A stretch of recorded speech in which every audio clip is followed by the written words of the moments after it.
So we are heading towards our midday video inspirational story now, so which will be just as good on Superyacht Radio, we promise.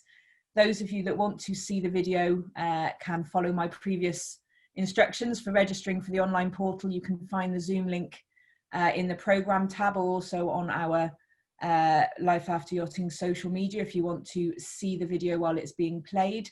And this is our lovely ex-yachtie Simone, who is an incredible lady, and she will be, she's produced this video. She has had a very varied career, which she will talk about, and has worked in the movie industry as well as yachting, and is now, among other things, a snail farmer in Austria. So she talks about her journey, and I think we would all quite like to do some of the things that Simone has done. So we'll start to get that video ready to load up and play, and then after the video, we will be going into our lunchtime slot where we've got great music from Superyacht Radio. And we also have a short 3.5 minute inspirational story from Mark Hale, which is going to be played at around 12:46, roughly. So please do make sure you listen into that as well as another very inspirational story to help see how others have made their varying journeys. So without further ado, I'm going to stop my video and get ready to load up the video of Simone, if you would be so kind, Titta.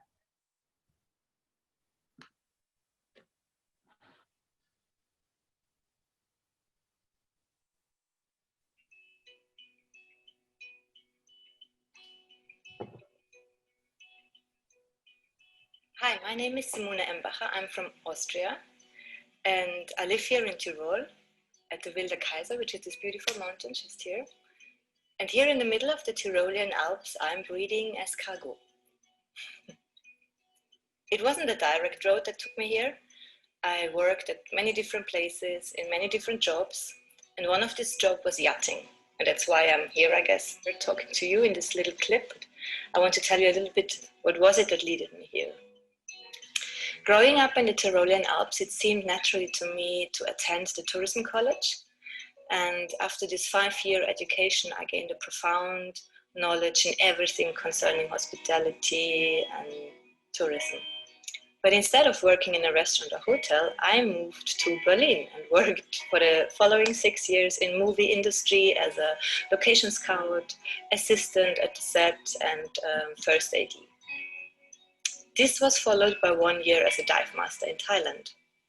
And whenever I was back in the meantime, in between, back in Austria, and being surrounded by all this beautiful wine that we produce here in Austria, I intensified my passion for wine, and I joined a training, a 1-year training, after which I hold the Diploma of Wine Sommelier. And looking back from here, I guess that all these educations, trainings, experiences that I joined the last 15 years, talking from 1995 to 2009, and paired with my passion for traveling, discovering new places, and never stop learning new stuff, I think it just led me to yachting industry. And so I ended up in 2009 being offered a job on a Superyacht as a chief stewardess. I remember perfectly stepping aboard the very first time. It just blew up my mind. I mean, I've seen so many 5-star hotels, leading hotels of the world, Royal and Chateau hotels, but this was just without comparison. I mean, 6 crew for 10 guests. What? So yeah, I loved it, really. This was a great time. We did 1 season in Singapore and Thailand, and we did another season in the Med. I was used to doing a 5-star service, but this was just not from this world. I mean, all this luxury, these harbors, these sparkling harbors, this lifestyle, the dock parties, being able to step aboard of Maltese Falcon, for example. I mean, this was just having these opportunities, working with the best products you could imagine. This was a really, really great experience for me. And I mean, not talking about the salary, this was just never anything similar. And the dock parties, of course, I miss them a lot. But yeah, it was a great, great world. But at the end, it was not mine, I decided. So with my partner at that time, we moved to the Caribbean and worked the next 3 years on sailing catamarans, which was so much more my life. I was there, I had really the opportunity then to draw on all my resources. So I was chef, I was waitress, I was diplôme sommelier, I was dive master, I was entertainer, I was crew to my captain, and I was host at the end. So, and yeah, that was really, I guess that was the dream job. That was it. Yeah, definitely. After these 4 years, I returned back to Austria and helped my sister running the family business, which was a small but growing wine shop, restaurant, deli shop. And with our 10 employees, we tried every now and then to get the time to visit with our chef food fairs. And I love these places because you got introduced to new products, new stuff, new ways to prepare. I was always excited about this. So visiting these food fairs, we always stumbled over the word future food. So I was curious and I started to research about what is future food and why do we need it. And therefore I had to understand first the following, which I learned on my research. The global population increased 7-fold in the last 200 years. That's why today on half of the habitable land area is practiced agriculture. 80% again of this land area is used for animal-based agriculture. So for animals and their food. 200 years ago, human beings and livestock covered only 10% of the mammals worldwide. Today it is 96%. 4% left for wild animals. So looking at this dimension, it becomes pretty clear that for climate change, agriculture has to contribute. So what is future food? Future food is nutrition that doesn't burden our nature. There are many different ways to produce future food, many different ways, many different options and possibilities, which is maybe too big of a chapter and maybe for another time. But I want to tell you today the start of me breeding escargot and why escargot is a future food.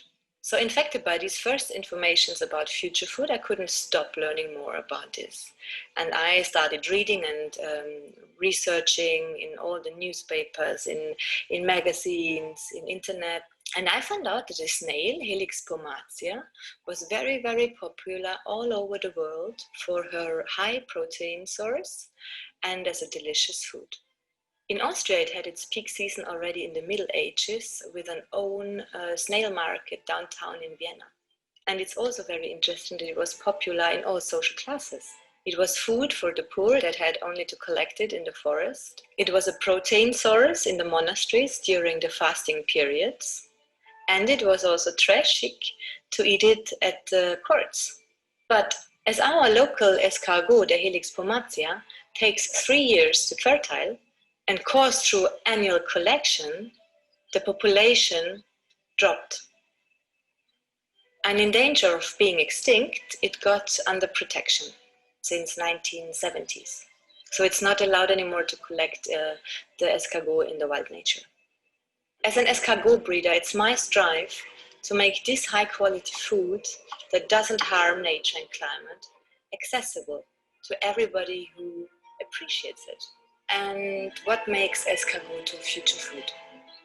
Well, it needs much less of everything that common factory farming needs. It needs, in fact, 80% less of everything. So 80% less food, less water, less land. And escargot does not leave a carbon footprint. So yeah, the decision was made, I am breeding snails. But of course it was not easy at the beginning, you know. I was thinking a lot at that time because it meant leaving a really secure job with a monthly salary, fixed salary, for something I had no idea where it would lead me to. But it was too late. My decision was already made. I wanted to become the first escargot breeder in the Tyrolean Alps. But there was a problem. I lived in a small rented apartment, and there was no space for 100,000 snails, as you can imagine. So I was looking for a partner who was willing to jump on my little boat. And I found my partner in the husband of my cousin. They took over the farmhouse of my grandparents, and it really feels like the circle is closing, because I spent so much happy childhood time up these hills. I was playing with my cousins, with my friends and relatives. And now I'm here again, having the opportunity to run our little escargot business here.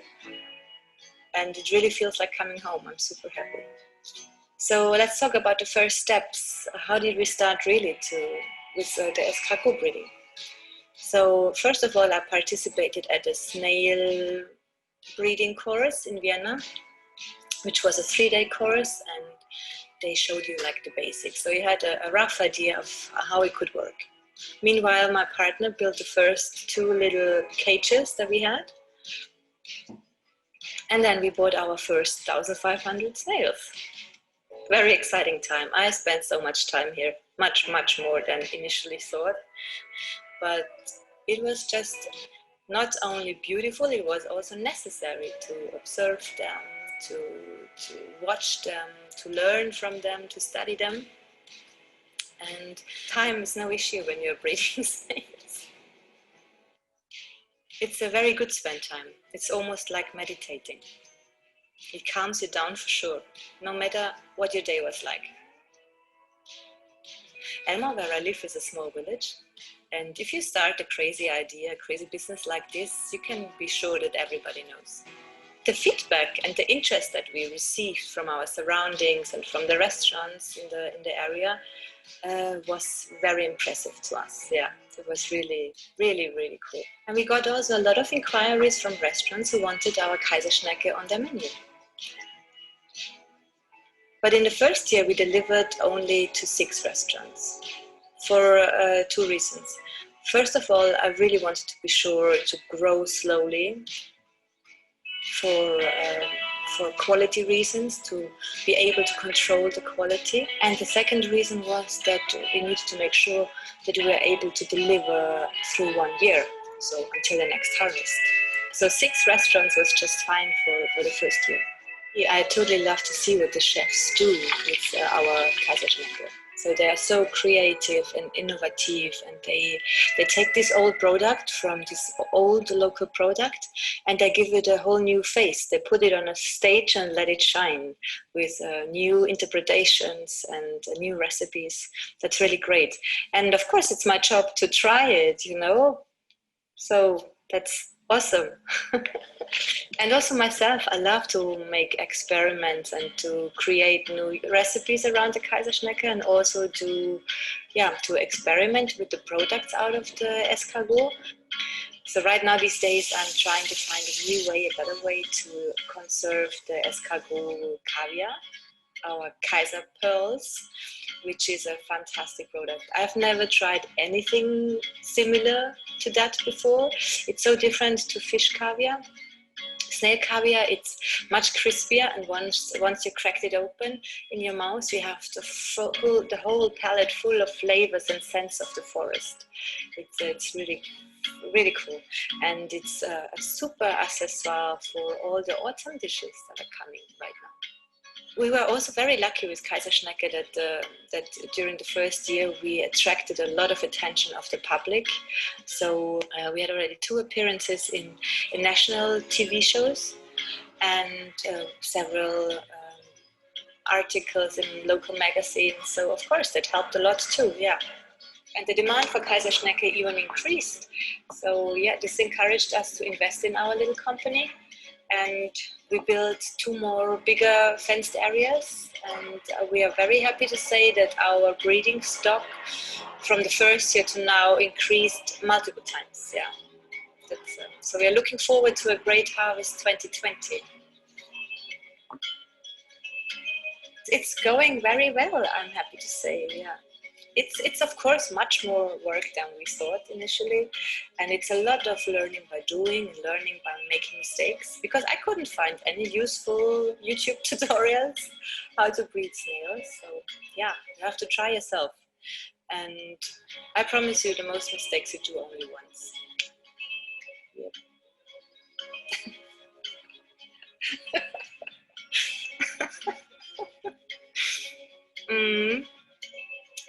Yeah, giving up is sometimes seems to be an easy solution sometimes, but it was never really an option. So stand up, try again, try it different, and maybe it's better. Yeah, and so far I think we are at a point where almost everything is like it should be. The snails stay in their fenced areas, which was not always. I protected them against the birds, which were a real pain in springtime especially. I tried and created a better broth than the first year, even better broth. It was already good in the first year, but it's even better now. To boil the escargots in it. I have running water here at the farm. I have electricity here. I have a little hut, and I have even a fridge inside, which helps cooling vegetables, of course, and drinks. And yeah, everything runs a little smoother than the first year, and that's cool. Yeah, I still don't have time to use the hammock, which is here around the corner, but hey, I'm not removing it. It stays, and one day I will be lying in there, and I will enjoy the feeling of all the work is done, you know. But until then, I keep on working on the farm and breeding the snails, cooking them, feeding them, the other way around. I'm doing what I'm doing, and yeah, I hope to see you. I hope that I could give you a little idea of my story, of my life here with breeding the snails. If you're interested in more, just write me a text, write me a mail. Have a look on Instagram or Facebook. We're there with lots of pictures where you can get more ideas, more impressions of our life here. And I hope I could encourage you a little to, if you have an idea, and even if it sounds super, super, super stupid at the beginning, no, it's maybe not. Just try it and you know. I say, Picasso actually said, I think, as soon as you can imagine it, it's real. So have a good day. Thank you for listening.